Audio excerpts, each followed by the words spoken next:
जय मसीह की दोस्तों, आज का किसी के प्रश्नों का ऊपर कि मैं अक्सर ही कहता हूं कि बाइबल को कॉन्टेक्स्ट में पढ़िए। मसीह समाज के हर एक जो मसीह की वचन को पढ़ते हैं, जो नया विश्वासी पुराना विश्वासी हर एक कोई, मैं सबको कहना चाहता हूं कि बाइबल का वचन को आप लोग कॉन्टेक्स्ट में पढ़े। और वो कॉन्टेक्स्ट क्या है, किस तरह पढ़े, ये प्रश्न किसी ने किया है। कैसे कॉन्टेक्स्ट में, उसका मतलब संदर्भ में कैसे पढ़े, तो ये बात पे दो एग्जाम्पल का साथ में रखना चाहता हूं ताकि एक कॉन्सेप्ट को आप समझे, ये संदर्भ को आप समझे, किस तरह वचन को संदर्भ में पढ़ा जाता है। चलिए देखते हैं कि बाइबल को कॉन्टेक्स्ट में या संदर्भ में कैसे पढ़े। बाइबल को संदर्भ में कैसे पढ़े, बाइबल को आपको पढ़ते वक्त संदर्भ में पढ़ना होगा। तो वो एक उदाहरण का साथ मैं आपको बताना चाहता हूं कि ताकि सब मसीह लोग और जो भी अभी देख रहे हो और आगे आप जब समझ जाओगे, आप दूसरे को बताए और वो दूसरे को भी मजबूत कराए, उनको भी कहे कि बाइबल को वचन को संदर्भ में ही पढ़ना चाहिए। और पढ़ने से आपको आत्मिक जो बातें हैं, सटीक जो बातें हैं यीशु की, वो खुल कर आती है।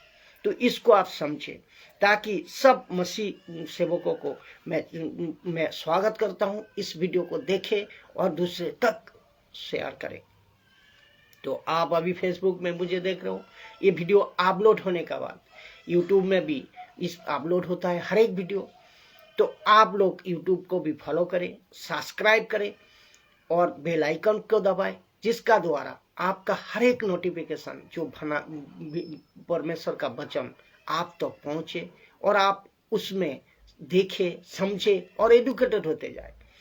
तो आपको बताते चलूं कि ये आप लोगों को एक उदाहरण का साथ समझना होगा, एक दूसरे को समझाना होगा कि खरी शिक्षा के जितने भी दीवाने हैं, इन सबको मैं रिक्वेस्ट करता हूं कि आपको विनती करता हूं कि आप वीडियो को शेयर करें, आप वीडियो को शेयर करें ताकि हर एक जो गलत शिक्षा से फंसे हैं वो निकालाए और वो मसीह में, अपना मसीहत में, मसीह जिंदगी में खुद को मजबूत करने पाए प्रभु के वचन के द्वारा।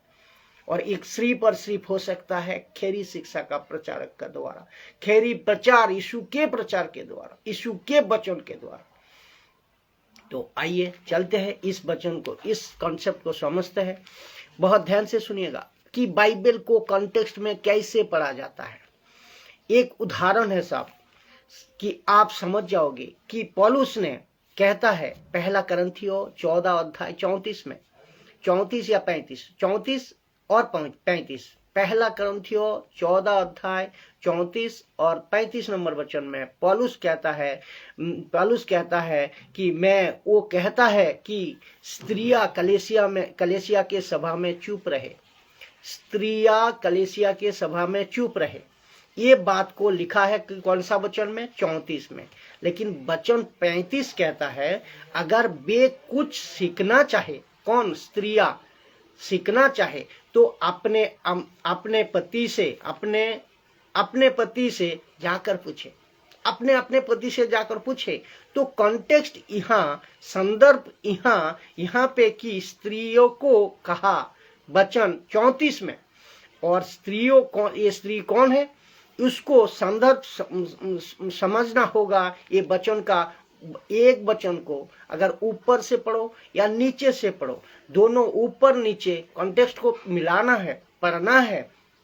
इसका नीचे का वचन यहाँ पे कहते हैं कि 35 वचन कहता है कि स्त्री किसको कह रहे था ना, वो शादीशुदा था, स्त्री कुमारी नहीं थी, शादीशुदा स्त्री था। तो उसको कहा कि आपने पति को पूछो। तो कॉन्टेक्स्ट में क्या है कि 34 के जो औरत है वो शादीशुदा है।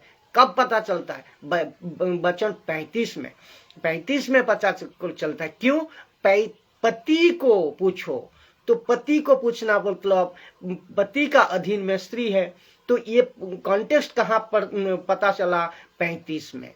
तो अगर खाली स्त्रियां कहते तो और पति नहीं यहाँ रहते तो आपको कुमारी स्त्रियां समझ सकते थे आप। तो इसको दोनों वचन को मिलाना है और दोनों वचन को ऊपर नीचे पढ़ना है, तब जाको आपको समझ में आएगा। जब पति का जिक्र आया तो पति के अधीन स्त्री रहना है, तो ये बात आपको समझ में आ गया कि वो स्त्रियां शादीशुदा है, तो ये शादीशुदा है, शादीशुदा औरत है।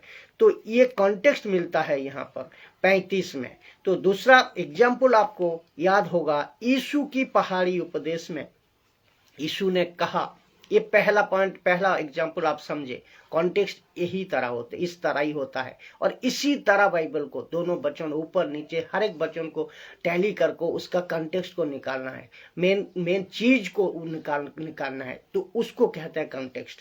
तो देखिए, तेरा आंख ठोकर खिलाए, यीशु कहता है, दूसरा उदाहरण मैं दे रहा हूं, यीशु जी पहाड़ी उपदेश में यीशु ने कहा कि तेरा आंख ठोकर खिलाए तो आंख निकाल दे, और तेरा हाथ ठोकर खिलाए तो हाथ निकाल दे। ऐसे करके वो बातें कर रहा है। तो इसका मतलब को आपको समझना होगा। क्या यीशु मसीह जो शारीरिक आंखें है आपका, तो उसकी बातें कर रहा है? जो शारीरिक हाथ है आपका फिजिकली, उसकी बात कर रहा है? ना, बिल्कुल नहीं कर रहा है। ये आपको समझना होगा। तो आपको समझना होगा, इसको कॉन्टेक्स्ट में बात को समझना होगा कि जो हाथ ठोकर खिलाए वो हाथ के काट दो। तो आपको ये पूरे मसीह समाज में, मैं समझता हूं, अगर ऐसा आप ले लो वचन को, सीधे जैसा लिखा है ऐसा अगर ले लो, कॉन्टेक्स्ट को नहीं समझ कर ले लो, तो मसीह समाज में आज 90% लोग लूड़े, नेंगड़े और काना होता है कि नहीं होता? अगर ऐसा वचन को ले लो, तो ऐसा यीशु ने नहीं कहा। ये बात आप लोग अच्छी तरह समझते हो। तो ये गलत तभी हो जाता जब आप कॉन्टेक्स्ट को नहीं समझते, नहीं पढ़ते, आगे ऊपर वाला वचन नीचे वाला वचन दोनों को नहीं मिलाते। तो कॉन्टेक्स्ट ऊपर या नीचे या दूसरा अध्याय में ऐसा रहेगा, हर एक वचनों का आपको कॉन्टेक्स्ट में पढ़ना है। तो आप जानते हो कि ठोकर जबरदस्त आज मसीह समाज में है, ऑलरेडी ठोकर है बहुत। कहाँ? और मसीह के अंदर भी, संसार की बातें को लेकर और बहुत सारी चीजों को, प्रलोभन को लेकर बहुत सारा ठोकर है। तो इस ठोकर मत खाइए आप। इसी वजह से बाइबल को कॉन्टेक्स्ट में पढ़िए आप। तो यीशु का मतलब वो नहीं था कि आपका फिजिकल आंख या हाथ को निकाल देने का, ये बात नहीं कर रहे थे। वो यीशु बात कर रहे थे आत्मिक आंखें, आत्मिक बातें, जो कि आत्मिक आंखें, जिससे ठोकर आपको आती है, ठोकर आपको लगती है, उस कारण को काट दो। यीशु मसीह ये कहना चाहता है, जिससे आपको ठोकर लगती है, जिस आंखें से आपको ठोकर लगती है, जिस हाथ से आपको ठोकर लगती है, जिस आपका शरीर का अंग से ठोकर लगती है, उस ठोकर का कारण को काट दो। तो उस वजह को काट दो, जिस वजह से आप ठोकर लग रही है, उस वजह को काट दो। तो ऐसे करके यीशु मसीह ने वहां इन बातों को रखा है।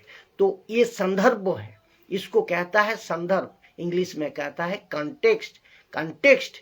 तो ऐसा बहुत कॉन्टेक्स्ट या बहुत संदर्भ है, लेकिन दोनों छोटे वीडियो का साथ ये दोनों मैं समझता हूं आप इसमें समझ गए होंगे। इसी तरह हर एक चैप्टर को, हर एक वचनों को कॉन्टेक्स्ट का साथ पढ़ें। तो वीडियो को खूब शेयर करें और खरी शिक्षा का प्रचार को मजबूती से करें।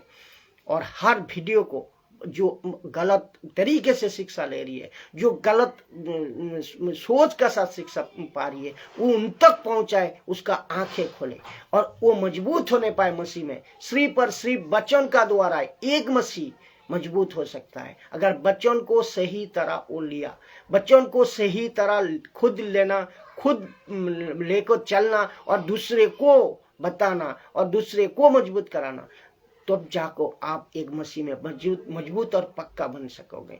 तो सिद्ध मनुष्य वही है जो वचन को मजबूती से समझता है और काम में लाता है। जय मसीह की। आशा करता हूं कि आप इस वीडियो का द्वारा कुछ समझे होंगे। जय मसीह।